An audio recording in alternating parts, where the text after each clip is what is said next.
it took you a while to get on the board, I suppose, and then once you did, you sort of finished a lot stronger. Yeah. We obviously it was a bit of a tough start. I think the French came out to play too, so you've got to give them credit.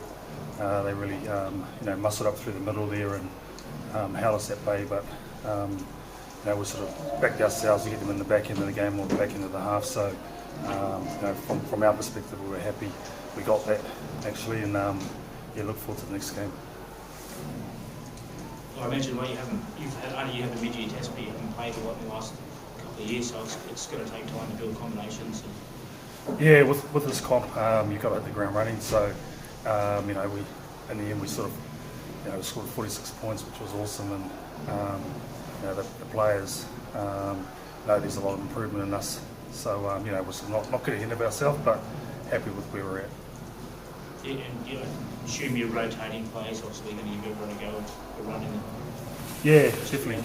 Yep, definitely. We've got a squad of 24, and the whole 24 is so important to the campaign. So we're going to have to make sure that everyone's fit and healthy.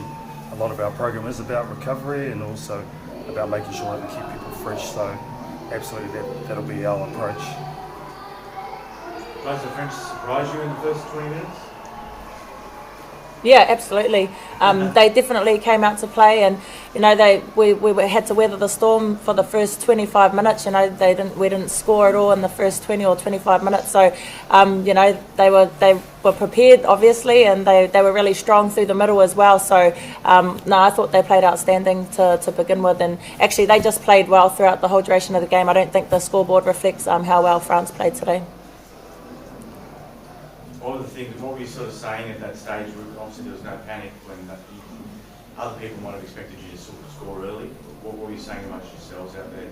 We were just trying to tell the girls to, obviously there was a bit of first game jitters amongst the girls, and we had, a couple of debutantes as well. So just trying to get the girls to sort of compose themselves through that time, and just saying to weather the storm. And, you can't sort of expect to come into a World Cup and play your best footy straight off the bat, although you always want to, but that obviously wasn't possible today. But, we just try to say to the girls, stay composed, weather the storm, and ease our way into the game when we could. And I think, once the girls started playing what coach has been teaching us, that's when things started to fall into place.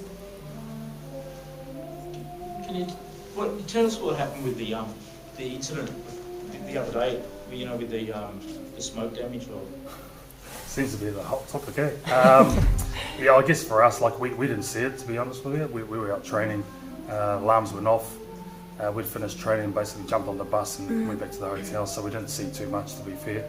And that became a bit of a distraction for us, but we were pretty strong enough to to sort of look past that and come out here today and put on a pretty good performance.